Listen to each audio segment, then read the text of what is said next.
All right. Hey, guys. Let's go ahead and dive into the analysis. We're looking at crude oil, gold, maybe silver, NASDAQ, dollar through the lens of Elliott wave. But really, what I'm interested in is giving you levels to keep an eye on as we go into the new week ahead. All right. Let's dive in and start with the crude oil chart.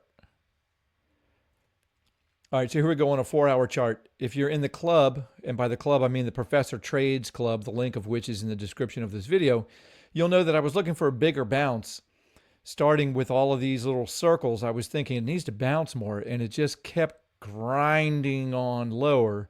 And then finally on Friday, we did get a bounce kind of later in the session, a lot of volatility, but in the club, let me go ahead and enlarge this because I know a lot of you guys are on small screens. So if I enlarge this area of crude oil futures on a 4 hour chart, this is the March contract of crude oil futures on the NYMEX data feed. Finally, we got a decent bounce on Friday. If you know from the club, I was looking at 73.33 as an important level. And if that broke, I said that was warning number one. Warning number two is 73.84. This opens the door to coming up deeper into this blue resistance box. So there are still targets hanging out down here much lower. And the question has always been to me is when are we going to get a more of a bounce than just these wicks? Well, here's your answer. We got it.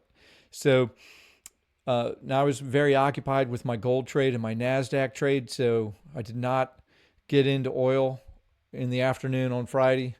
Did have a silver trade. We'll get to that in a second on Friday. But what I'm going to do is nothing at the open unless there's a gap. If there's a gap, if you know about gaps, you're in the Professor Trades Club.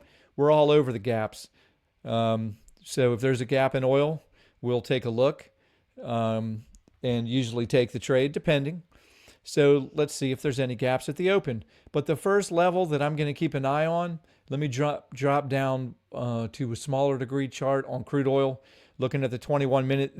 Let me turn off some of these tools. This is the bounce that we're seeing.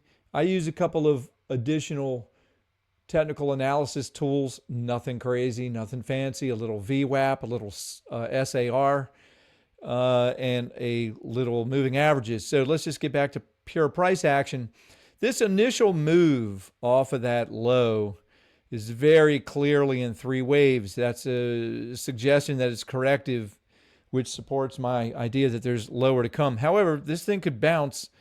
It's been so overdue for a bounce. This thing could really bounce. So let's just be aware of that. So level by level. Somewhere up in here is where I'd expect resistance. I mean, it's already right at this top, but you can see it's had a very difficult time getting over any of these levels right in here. So the first obvious area to keep an eye on for resistance is right in here at these yellow fibs. If you want to take a short trade up here, I don't think as a terrible, I mean, scalp, we're talking scalp, because if you're in the Professor Trades Club, you know that we're predominantly scalper, day trader types. So that's why I'm looking at this 21-minute chart. Plus, I'm a day trader scalper. That's generally how I'm rolling, and I only leave a small position on when I'm looking for an extension. So obviously, right now, the long scalp is what's working finally off of these lows. You made a series of higher lows and a series of higher highs.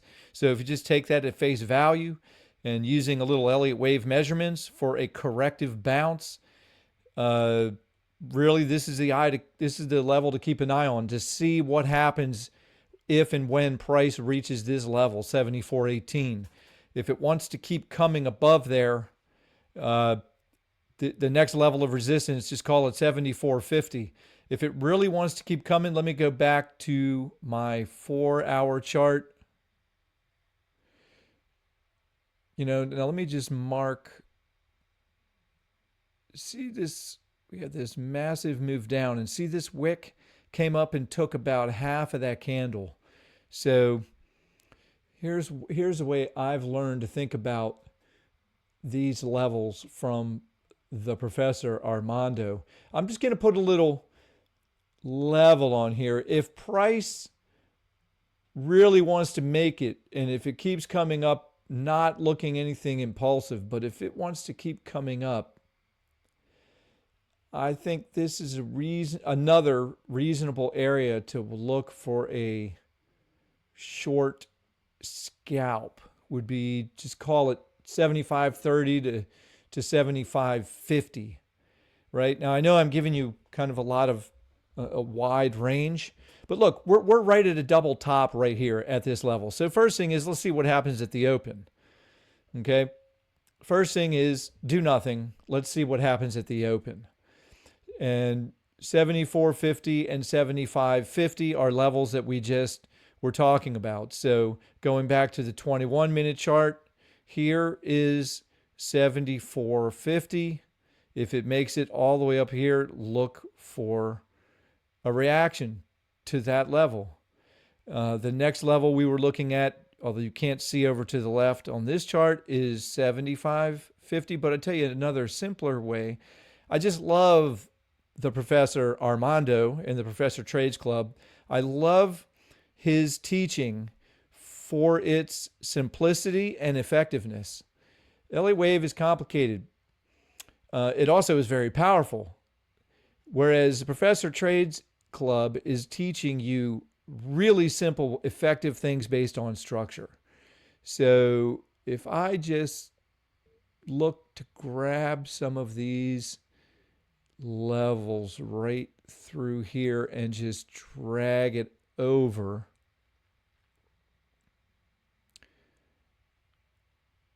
this is you can just see this level. Okay, you don't have to know much to just go visual.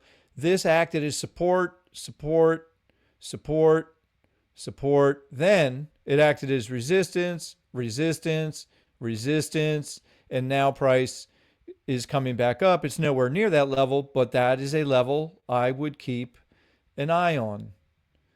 Okay, and actually that's 75.30. Well, we were just looking at the 4-hour chart and showed you a level of 75.30 as well. So you got 74.50 as a key level to watch for rejection, because it's not unreasonable to look for these targets down here. Call it 69.60 to, what's the top of that level? 70.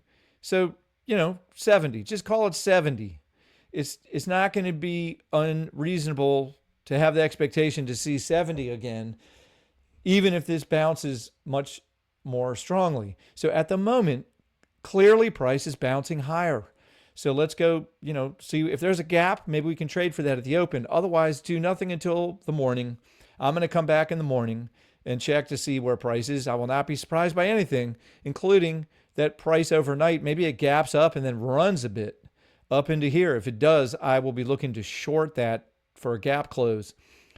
Otherwise, the next reasonable level to watch for is way up here at 75.30 to 75.50. I mean, the 50% fib is coming in on this chart on the March futures contract. The 50% fib is coming in at 75.66.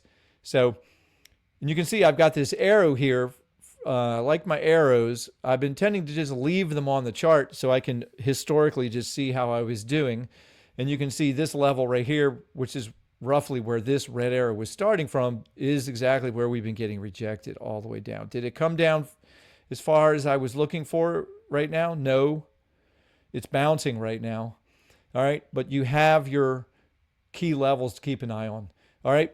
Now, look, you guys, if you're new and you're getting some value, if you've never seen these videos, or maybe you've been watching the videos, but you've never given me a like or subscribe, now's the perfect opportunity to like and subscribe, hit the notification bell. I'm doing these videos usually twice a week, sometimes not.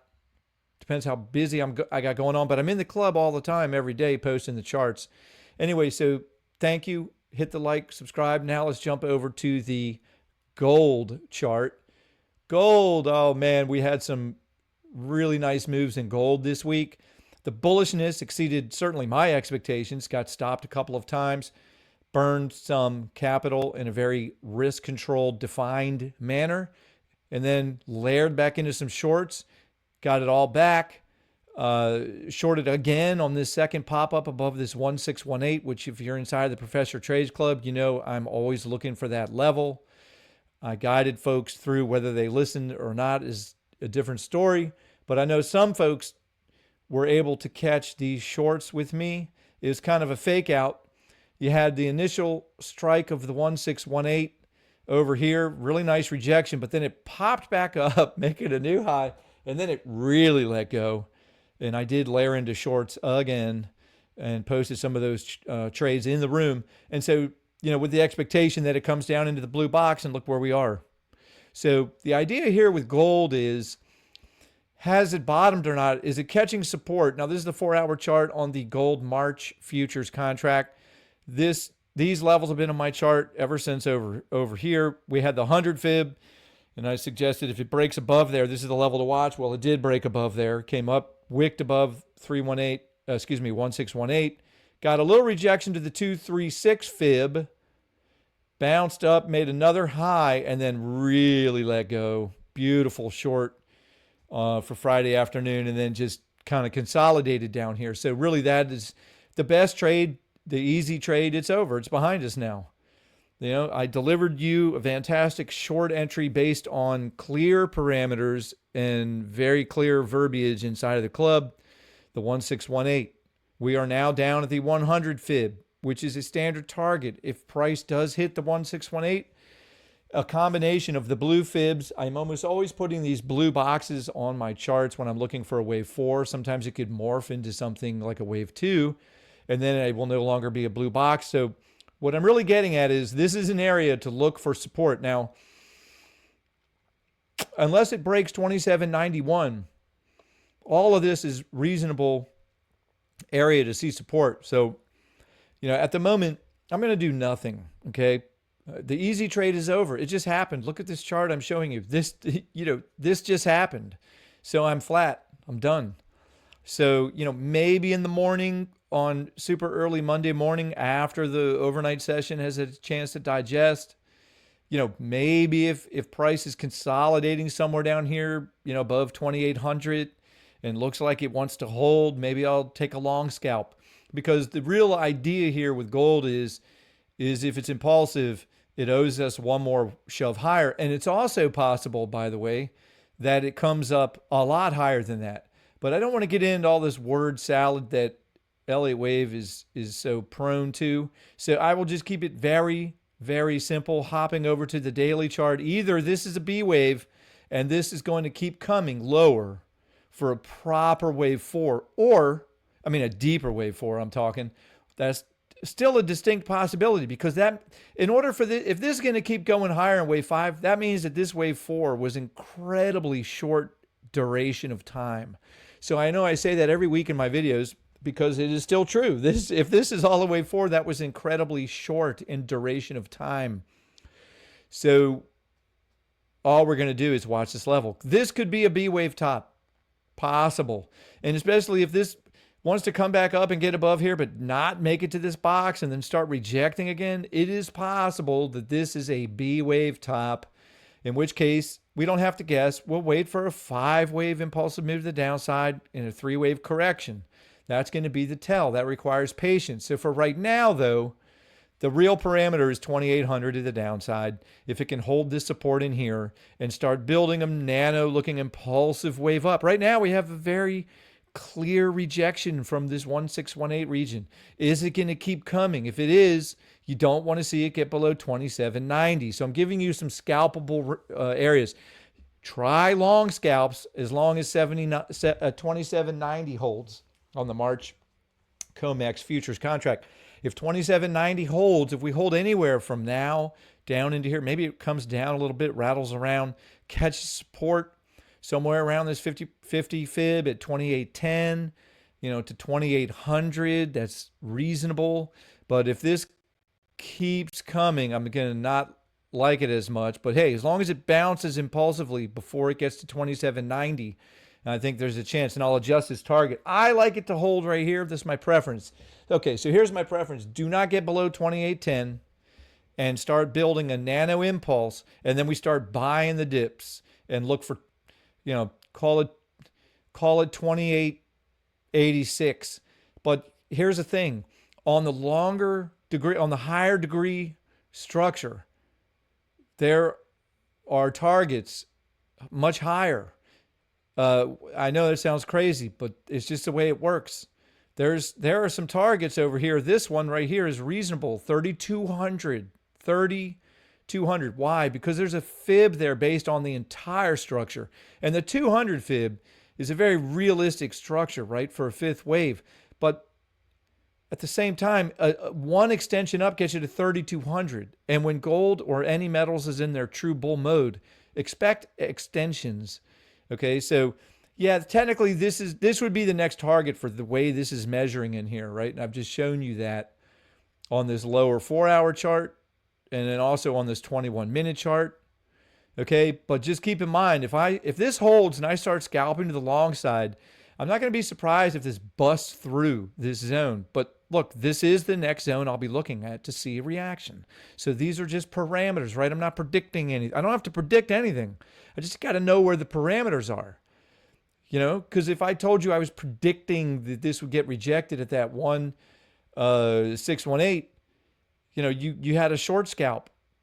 But then it came right back up and exceeded that. But then it really gave it up. Well, this is something the professor knows about and teaches. Sometimes that first move is not the real move.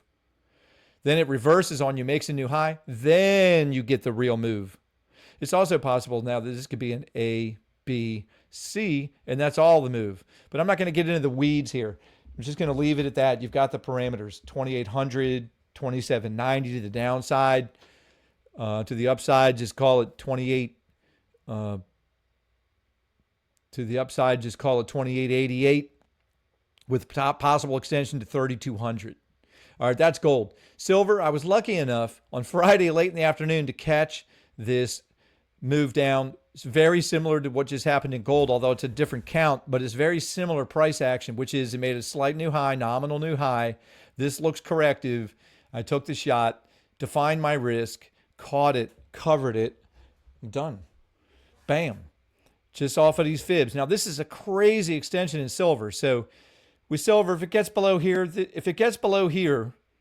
which is just called 32, if it comes down much below 32, then it's possible this is a 1-2, the next move up. However, silver is such a bear. You know, I'm going to say the same thing about silver that I was saying about gold, which is if this, where I have this circle, if this is really all of wave 4, that did not burn enough time off the clock. I mean, you could argue this is impulsive right here.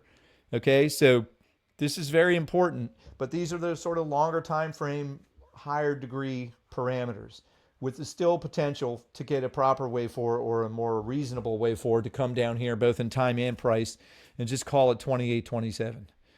Okay, but I'm not crazy about silver. I'm an opportunistic trader, scalper, day trader. So if you're in the professor's club, you're seeing what we're doing every day, all day, posting these charts in the morning throughout the day. So if you want good scalp opportunities, the best thing to do is join the Professor Trades Club. The link is in the description of this video.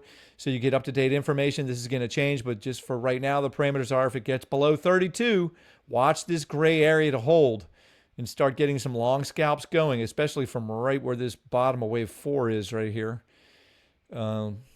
You know, it's interesting, even though that this is a historical level that has acted somewhat reasonable in the past. So I like to just drag over levels. So you can see what happened the last time prices at this level. It caught some support. Now this is where it was resistance because it did get, look, here it was a little support and then it broke. Here was a little resistance and it popped above. It came back and back tested it and then zoomed higher.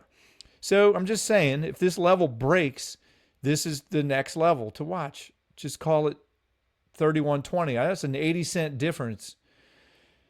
Okay, so anyway, that's enough about silver. I've given you the parameters. The NASDAQ, gosh, what a beast. What a difficult instrument. The best thing we did all week, the professor never wavered in his confidence that we would see a gap close. This gap I'm talking. Look at this massive move down all week long. Professor encouraged folks to keep scalping to the long side and to hold a runner for the gap. I was scalping. I took most of it off, left a baby runner on. I have 2 accounts, so I can scalp short and long, but in the one account, I left the long runner on and took it off when it got up into here. I posted all that in the room.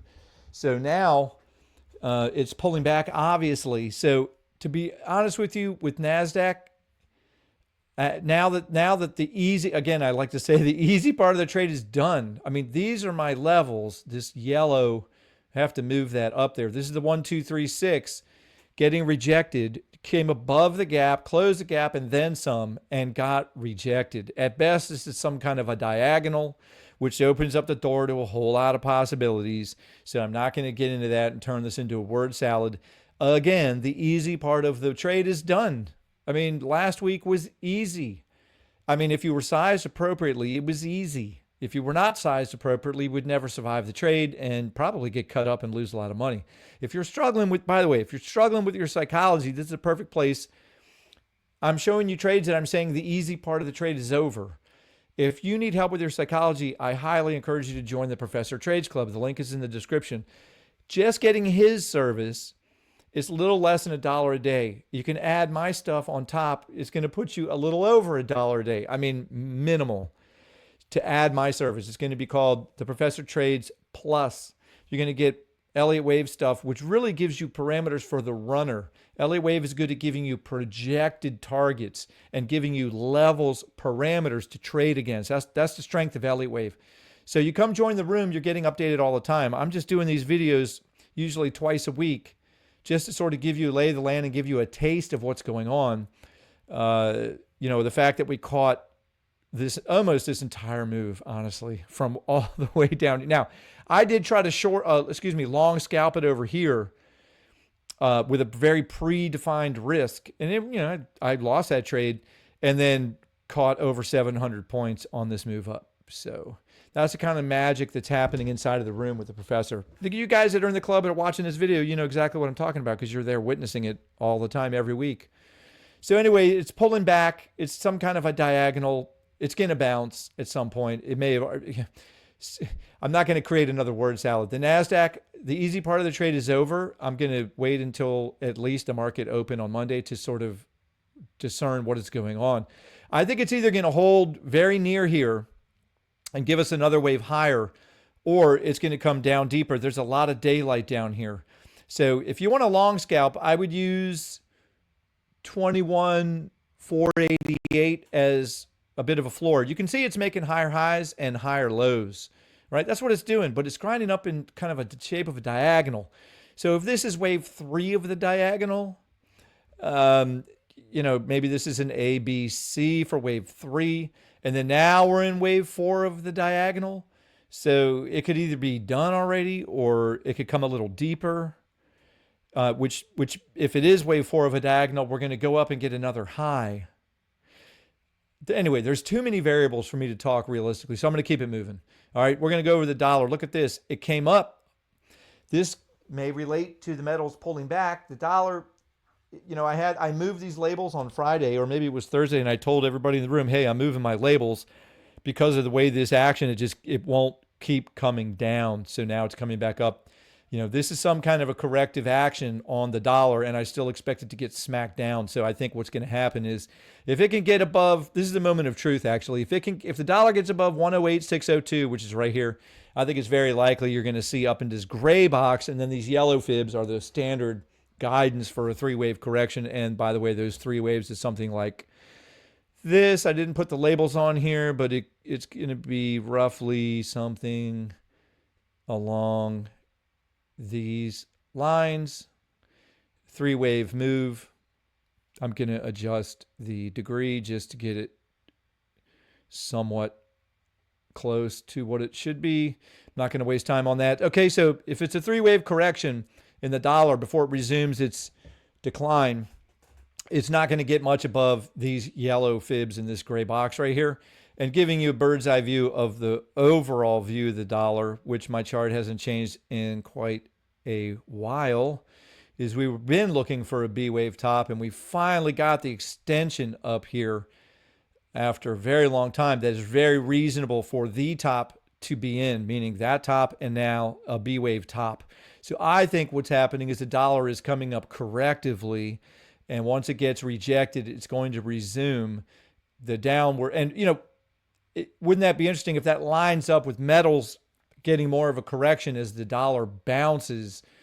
that the metals could get more of a correction lower while the dollar comes up higher.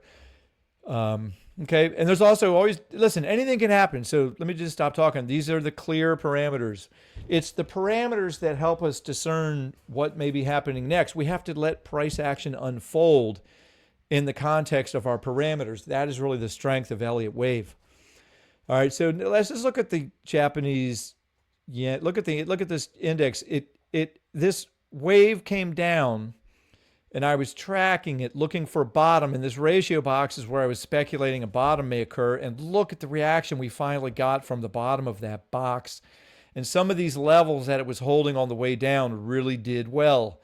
Exactly what I was looking for. So it is possible that the Japanese yen has bottomed.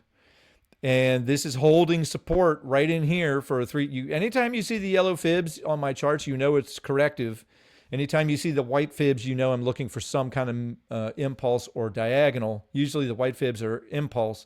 So if this is an impulse, this is going to hold this gray box. Can it rattle around and come down and make a new low? Yes, it can. Ideally, this is looking ideal for the low. I'm not predicting anything. I'm giving you parameters. So if you're trading currencies and you're looking at the yen, maybe the yen is bottomed and it's going to keep coming up. Perhaps. Just wanted to, I've lost track. I'm tracking too many currencies. Here's one. This is interesting because if the dollar keeps extending a little bit higher, I thought originally this may be a wave 4, but I believe it's coming too deep in the posture of the dollar, looking like it's got some upside momentum. If the dollar keeps popping up, then this is going to come down a little more. I'm not in this trade. I told you guys what I was doing. And I took it all off thinking I would buy in this box, but I've even postponed that purchase because now with the position of the dollar, I think it's reasonable that if the dollar continues to show that bounce, that this could get a little deeper. So I'm going to look to get long for deeper into this box. Okay, so that's the EU trade. What other one was I looking at? GJ. Yeah, this one. If the Japanese yen continues its bounce and shows some strength, right, against the Great British Pound, this short is going to continue to play out. Okay, so watching the Japanese yen for that. All right, and now looking at UJ, we've got a bounce. I'm conflicted on this one. And I was originally excited about the short, but the more I look at the Japanese yen, I don't know. This is less attractive to me now. But that's just what I'm looking at. Look at this bounce, and the price it's coming back up. So, and based on the yen actually and the U.S. dollar, this is interesting. The yen and the dollar, one of them is lying. One of them is lying. We'll find out probably this week what's going to happen there. So be warned of the currencies and be warned of continued dollar strength this week. I mean, look, it could just reject right here. It could reject right here. But if it gets above 108.602, I think it's going to keep coming up into here. All right. So there you go. That's the deal.